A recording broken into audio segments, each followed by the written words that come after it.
Cricket is my passion and I cannot avoid it. Hello to all the beautiful people of the world. The Asia Cup is about to kick off tomorrow, and we have two big teams clashing against each other. That is Sri Lanka versus Afghanistan. We all know how both teams have fared in the recent past. But to discuss about what's going to happen in tomorrow's game, I have a Sri Lankan legend who's just played 100 Test matches, was a part of the 2014 T20 World Cup winning squad, couldn't play the 2011 50 overs World Cup due to an injury. Who knows what would have happened then? But he's a living legend. Welcome to the show, Angelo. Thanks for the wonderful introduction, Anis. Thank you very much. Pleasure. Oh, it's always a pleasure to have you, Angie, and I'm so happy that you're a part of our small little show. Yeah, pleasure to be a part of it. Okay, Angie, without going further, we all know Sri Lanka's record in the Asia Cup in the past was phenomenal till the last few years. I was going through the record. Sri Lanka has won 5 times the Asia Cup after India, who's won 7. And there was a time where Sri Lanka was just running through India. They beat India in 97. They managed to beat India in 2004. They managed to beat India in 2008. And then they won in 2014 under your captainship. How is that memory still with you, the 2014? Yeah, those are fun memories, actually. I mean, it's obviously, gives a lot of satisfaction. And to be a part of any winning team, will always cherish for your rest of your life. And going back to 2014, I remember we beat Pakistan, and it was a fantastic team performance by the entire squad. And those were fun memories. And 2014 was a golden year where you all went on to win the T20 World Cup too, beating big boys India. Absolutely. So we were actually choking before that. I mean, we lost a lot of finals, semi-finals, and we couldn't really get over that line.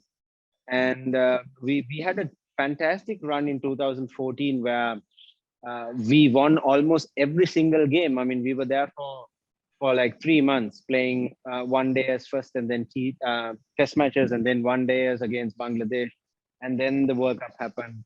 And it was a fantastic stay for us in Bangladesh. We almost won every single game, and we were able to beat India as well in the finals. Well, who cannot forget that final 2014 where in fact, that final was an emphatic victory. You all put India into bat, held them to 130, and then rest is history, as they say. Anyways, you know what? We can talk about past records, but we have to now come to this young Sri Lankan team, which done recently well in the last T20 World Cup, even though the results were not in their favor. But they looked a side which was coming up. And we saw recently that how they came back from behind to win the last T20 and then went on to win the one-day series as well as drew the test series. Absolutely. I mean, we've got a very good young squad, and we've got the firepower to obviously beat any team on our day if we play our best cricket. So yes, I mean, I would have liked if we could have played that same brand of cricket where we lost the series and came back and won the matches. If we had started off with that kind of fashion, I mean, we could have won those series as well. So yes, but nevertheless, there are lots of positives, improvements being shown by each and every person. And there are some, superstars coming through the ranks as well. We've got Wanindu, Hasranga, we've got Kusal Mendes, Mahesh Deekshana. So we've got a good young squad. Like you talking about the guys like Hasrangas, the Tiksanas. Before I come to the bowlers, tell us about the batting, like the guys like the Gunidetaka, Pathun Nisanka, Kusal Mendes, we know has been there with you guys for a long. Then Charita Aslanka, Bhanuka Rajapaksha. Tell us about them, because these are names who are just been now coming up and showing what talent they have. Yeah, absolutely. I mean, as I said before, we've got a good young team, and the question for me is who is going to open the batting. So we've got the likes of Pathum Nisanka, Danushka Gunatilaka, and to me, I think Kusal Mendes should open. So the question is who's going to open with whom. So that is question number one. And then obviously we've got, Bhanuka Rajapakshas, Charita Salankas, Dhananjaya De Silva, Dasun Chanaka, all these guys in the middle and the middle low order who can really, take the bowling on. But to me, that crucial decision will be who's going to open, because I feel Kusal Mendes is really batting well. I mean, the recently concluded 2020 four-side tournament, he showed that as well. He's got a lot of runs opening the batting. So that is a big question that Sri Lanka has to answer. I'm sure, they will find answers. And like you mentioned that in this current domestic matches, what Mendes did, I'm sure he's been a talent. But, sometimes we've seen Kusal Mendes' graph going up and down. When he came, he was like a star Sri Lanka had found. And suddenly his graph went down. But we really hope for the best that he does well. But tell us about this boy. We've seen Bhanuka Rajapaksa showed good glimpses in the IPL. How dangerous he is as a player? Yeah, very dangerous, to be honest. He's got this natural flow of strokes. When he gets going, he takes the bowlers on, and then he can score some quick runs very quickly. And, you can get the team into a winning position. So I think he will play a, crucial role as well when it comes to the top order. I mean, my opinion is that he will bat in the middle order. Because he can clear the ropes any given time, so we might as well use him in that middle order. But yeah, he really can take the game away from any opposition, any bowling attack. He can dominate if he gets going. So you feel he doesn't require the power play to be explosive. He can do it even after the 6 overs. Absolutely, because he's got the power. I mean, the first 6 overs you might as well use those guys who are using the pace, and then you have the power hitters after the 6 overs, because if you clear, you don't have to really power hit as such, because even after the first 6 overs, if you find gaps, I mean, we in 2014 we only had a couple of guys who can hit big sixes like Tisara Pereira and all that, but all the other guys like Mahela Javardhanas, TM Dilshans, Kumar Sangakkara's, you're forgetting your name. You could hit big sixes, Angie. Yeah, well, I still can. but those guys, I mean, they played some smart cricket. That's our brand of cricket. We can't play like any other team. So we won the World Cup by playing our brand of cricket. And I think TM Dilshan was never a power hitter. Mahela Javardhana, Kumar Sangakkara's. So they always used the pace, they hit those caps, ran hard, and they played smart cricket, and we still won. So you don't have to be a power hitter as such. If you are smart, and if you pick the gaps, if you hit the right bowler, take the right bowler on, you can still score runs. That's a very important point Angie has mentioned, ladies and gentlemen, boys and girls, that you can play and win T20 cricket by playing smart cricket. A lot of time we've been talking about England playing the gungo cricket, India now adapting the new approach of going aggressive, but you can still win T20 cricket by playing smart cricket. Very valid point, Angie. I want to talk about one more player which I have seen, who actually taking waves, Hasranga, like he did very well for RCB. He's been doing well for Sri Lanka. I think he's the brightest talent Sri Lanka has. He's just a superstar, isn't it? I remember when I was captain, he made his debut in Gaul and he got a hat trick. And he showed glimpses of what he could do. And he has turned out to be a fantastic cricketer for Sri Lanka. And he's just so confident. He knows that he can land the ball on where he wants it to be, and he has the variations, the pace, and he's smart as well. He thinks, he knows what the batsman is up to, and he's just a fantastic cricketer who has come a long way.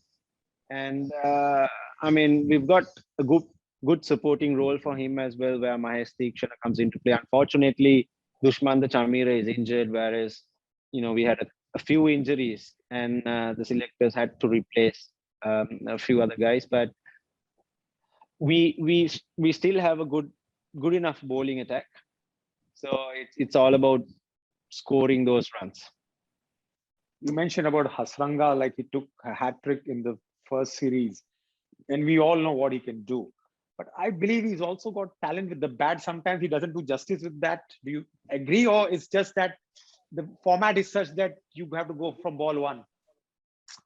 Yeah, see, he's still learning. I mean, we are all still learning. I mean, no matter how many games you have played, you always learn. And the sooner he learns, he will become an extremely important all-rounder. He's already that all-rounder that we want. But I'm sure if it's just the execution sometimes and the shot selection. So you don't always have to think that you need to go hard from ball one. So it's just the thinking, the process, because you will be rushed in a T20 game. You still need to take a deep breath. You still need to think what's going to happen next, who I am going to take on next. Because not to forget, there's a partner as well.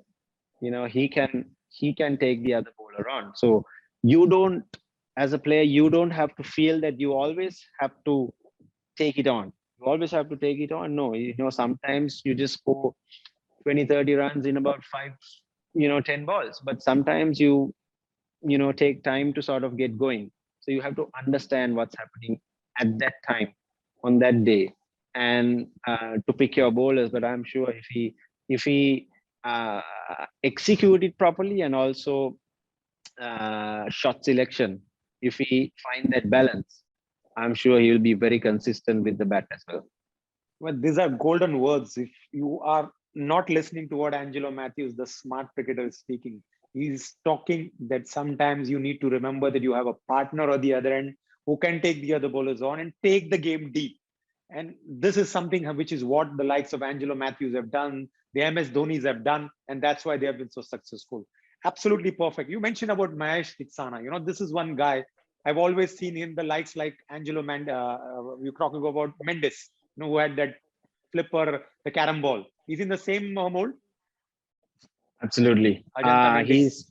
He's as same as Ajanta Mendes. But I thought when Ajanta was playing, he was lethal as well. He was lethal.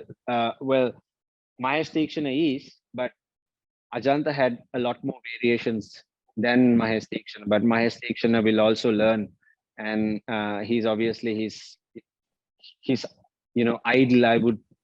I would say Ajanta Mendes. He was this famous Asia Cup final when he ran through India. That was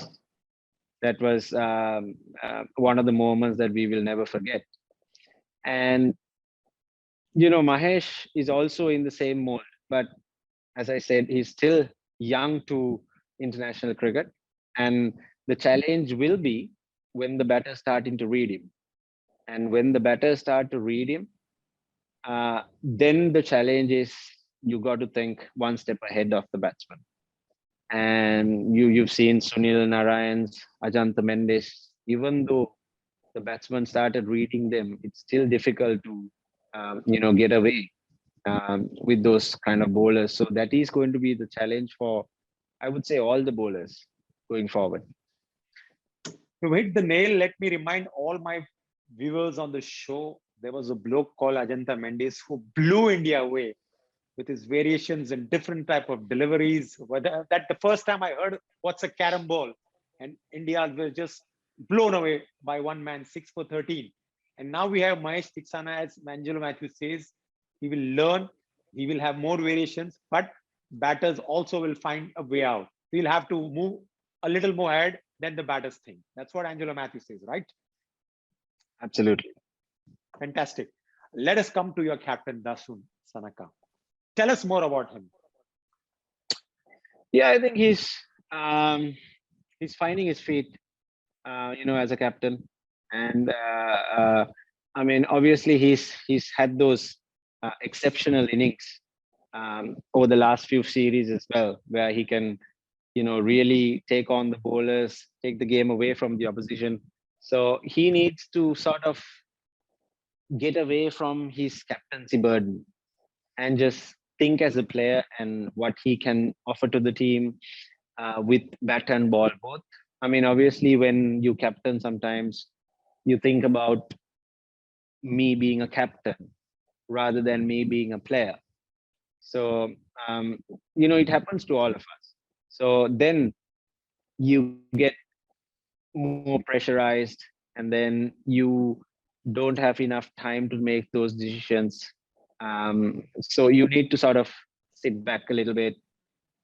Not, it's there are 11 other guys. I mean, 10 other guys with you, and you can always, talk to each and every one of them. You don't have to think that you've got to do everything on your own. So because it can affect your batting and bowling, which has happened to me in the past. So you always think as a player, whether you are the captain or not, and always look to try and contribute in whatever way possible towards winning. So Dashun will and have to play a major part in this Asia Cup and going forward. He's got a good team, and I know. I mean, performances matters. I mean, individually and as a team. So you should always focus on the job at hand rather than looking too far ahead. Well, this is an advice not only for Dashun as well as to all captains, is that when you are a captain, sometimes the captainship takes over your burdens, rather takes a toll on you, whether as a batsman or as a bowler. And I'm sure Shanaka would probably, show what talent is, because we've seen, as he said, that, he shows glimpses of what he can do with a bat. But one question I want to ask, I know Angelo Mathews was an all-rounder. He used to bowl that 4 tidy overs, bowl that smart overs. Do you feel Shanaka is underbowling himself? Yeah, I think so. I mean, he can bowl good Yorkers. He can bowl some good slower balls as well. So he's definitely underbowled himself. He can definitely contribute, even more with the ball. He's a good enough bowler, obviously. So he can bowl at least 2-3 overs. He doesn't have to bowl all 4, because you've got the likes of Hasrangas, Mayas Dikshanas, and a few other guys. But so he can take control. He can he's got the experience. He's played enough cricket to sort of know what's exactly happening. So he can definitely bowl a lot more overs. All right. I would like to ask about the guy who's just come back into the form of his life, Dinesh Chandimal. What has he been eating of late? No, he's played really well. I mean, you saw against Australia and even against Pakistan.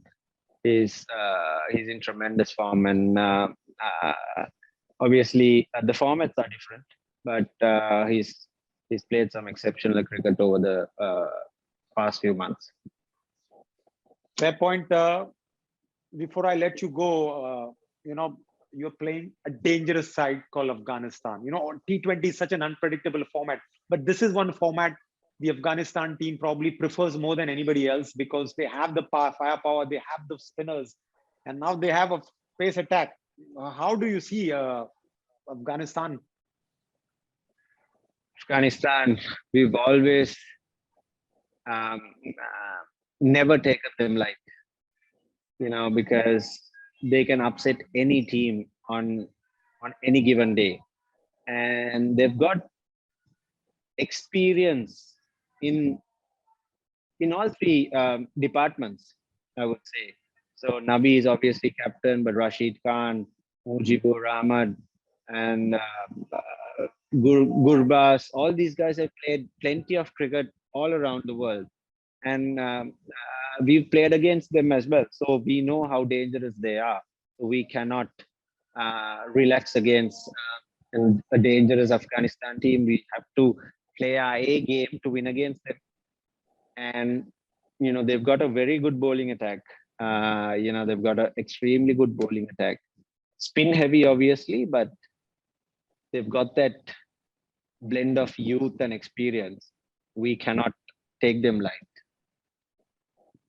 Again, a fair point that they have got a blend of youth and experience. They have Rashid Khan, they have Nabi, they have Gurbaz, they have, Najibullah Zadran. They're all dangerous players and they can beat any side on their given day.